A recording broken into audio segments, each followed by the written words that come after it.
सुप्रभात। मैं जगेंद्र राणा। अंतर्मुखी साधन, यह हमारी आज की आध्यात्मिक चर्चा का विषय। अंतर्मुखी साधन। ये सत्संग एक आध्यात्मिक पाठशाला है जहाँ मनुष्य को प्रेम का वास्तविक पाठ पढ़ाया जाता है। सत्संग एक अद्भुत कारखाना है जिसमें मनुष्य के मन की गढ़ंत की जाती है। कहते हैं ना कि गुरु कुम्हार शिष्य कुंभ है, जो गड़ी गड़ी काढ़े खोट, अंतर हाथ सहार दे बाहर मारे चोट। तो सत्संग में जाकर जो गुरु से प्रेम करते हैं, सेवा करते हैं और सत्संग में बैठकर मालिक के प्रेम में उसकी परम महिमा, दया और कृपा को ध्यान में रखकर हृदय में उसकी याद करते हैं अथवा उसकी याद में दिल लगाते हैं, वो मन वचन कर्म से शुद्ध हो जाते हैं। किसी बाहरी और कठिन साधनों तथा यम नियम और संयम आदि किए बिना जो अनुभव, आनंद, शांति केवल गुरु के सत्संग से और कृपा दृष्टि से प्राप्त होती है, वो बयान नहीं की जा सकती। वो तो अनमोल है। तो सत्य के संग का नाम सत्संग है। सत्य नाम है मालिक का, और वह वहाँ रहता है जहाँ सतगुरु यानी विराजमान होते हैं। सतगुरु विराजमान होते हैं और जहाँ प्रेमी और सच्चे भक्तों का जमाव रहता है। तो जाहिरी या बाहरी सत्संग के अतिरिक्त एक प्रकार का खास सत्संग भी है जिसको अंतर्य या बातनी सत्संग कहते हैं, जिसमें अपने सूरत यानी तवज्जा को पूरी हिम्मत के साथ अधिक प्रकाश या चेतना शक्ति से जोड़ा जाता है। अब जो हृदय में केंद्रित रूप में कायम रहती है, चूँकि सूरत मानसिक धार है और मानसिक शक्ति रखती है, लिहाजा उस मानसिक शक्ति को हिम्मत के रूप में हृदय से लगाते हैं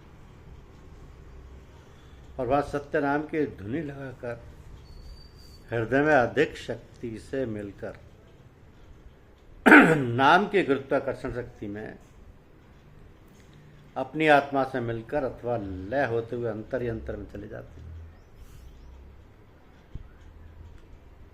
इसी को जिक्र व फिक्र बात नहीं कहती। यही अंतरीय अभ्यास व अंतर्मुखी साधन कहलाता है। तो मन, बुद्धि, चित्त, अहंकार से मनोमंडल बना है, जबकि हृदय आत्मिक चैतन्य शक्ति का केंद्र है यानी मरकज है। तो मन को नफ्स और हृदय को कल्ब कहते हैं।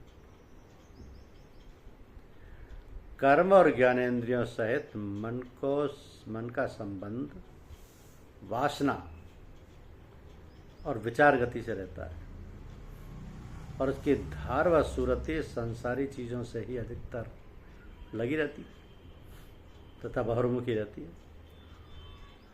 क्योंकि सांसारिक चीज़ें और अवस्थाएं परिवर्तनशील यानी तब्दील पजीर हैं, इस कारण मन बड़ा ही चंचल रहता है, एक अवस्था में नहीं रहता। रोज रोज के स्वभाव से मन मायावी, भ्रमवादी, अज्ञानी तथा अशांत दशा की ओर बढ़ता है और फिर उसका एकाग्र करना बड़ा ही कठिन हो जाता है।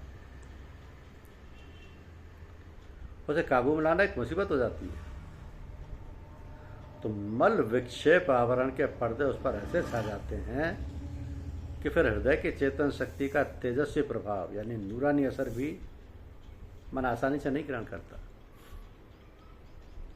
मन की कुछ ऐसी असाध्य गति हो जाती है कि साधारण पूजा पाठ, सुमरन, भजन, भली शिक्षाएं आदि के साथ नुस्खे भी काम पूरा नहीं करते। अपनी कमजोरियों और मजबूरियों के कारण जरूरी परहेज करना करीब करीब असंभव सा हो जाता है। मनोशक्ति क्षीण गति को पहुंच जाती है और सारे सुखों में भी दुख ही दुख एवं अशांति भासती है। तो हृदय में केवल आत्मा का निज चैतन्य शक्ति का मुख्य केंद्र रहता है, इसलिए वो तमाम चैतन्य शक्ति का केंद्र है। हृदय जज्जु का स्थान है, मन सलूक से संबंधित है। जज्जु के जोर पकड़ने पर मन शक्ति व उसकी सूरत पर बड़ा प्रभाव पड़ता है।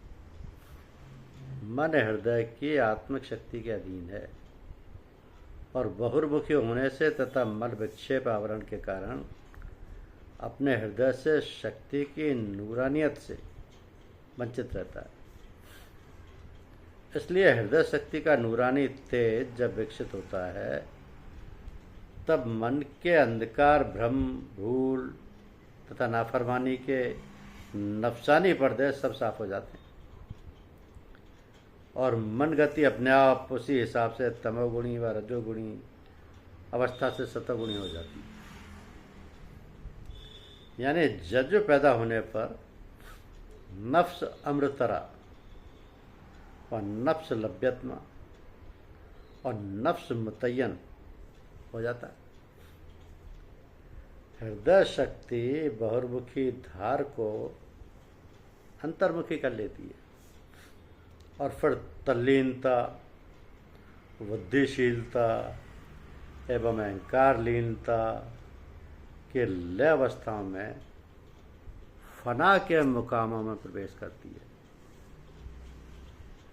तो मन विषय और वासनाओं से साफ होकर जीवन का एक ऐसा सुंदर रूप धारण करता है जिसमें आध्यात्मिक गुणों का विकास हो जाता है और उधर हृदय में चैतन्य शक्ति आती है। तो असल मालिक के प्रेम के जज्बे का सैलाब व तूफान कुल स्वरूप से अपने में डुबो लेता है और हर प्रकार से पवित्र करके आत्मा और परमात्मा का साक्षात्कार कराते हुए उनके परे भी पूर्ण लक्ष्य तक पहुंचा देता है। हमारे सतगुरुओं ने इसलिए साधक को मुख्य दो तरीके बताए हैं। पहला हृदय की आंतरिक आत्मिक शक्ति, चैतन्य शक्ति और जज्ब। दूसरा सलूक, जिसका संबंध मन और इंद्रियों का दमन और शुद्ध करने के साधनों से है। तो जज्ब की राह से हृदय में केवल मालिक के एक टक सत प्रेम की परम ध्वनि और लगन तथा याद रहती है। इस याद को बोलते हैं कमाल हुजूर आगाही। ये सत प्रेम की परम ध्वनि और लगन तथा याद रहती है और कोई चीज जो मालिक के सिवाय हो व्याप्ति नहीं। और ये गति यहाँ तक उन्नति करती है कि दिमाग से किसी प्रकार कोई वृत्ति आना भी चाहे तो नहीं गुजर सकती। इसी को फनाम कल भी कहते हैं। इसकी शुद्धताई को मुसलमान संतजन तज़किया नफ्स कहते हैं और हृदय की निर्मल गति को तस्किया तल्ब कहते हैं। तो ये जो अंतर्मुखी साधन है, इस अंतर्मुखी साधन को समझना बहुत जरूरी है, क्योंकि ये मानसिक शक्ति को हिम्मत के रूप में हृदय से लगाते हैं और वहाँ सत्य नाम की धुनी लगाकर हृदय में अधिक शक्ति से मिलकर नाम की गुरुत्वाकर्षण शक्ति में अपनी आत्मा से मिलकर अथवा लय होते हुए अंतर ही अंतर में चले जाते हैं। अंतर ही अंतर में चले जाते हैं। इस अंतर में जाने को ही जिक्र व फिक्र बातनी कहते हैं। जिक्र व फिक्र बातनी कहते हैं। यही तो अंतर्य अभ्यास कहलाता है और यही अंतर्मुखी साधन कहलाता है।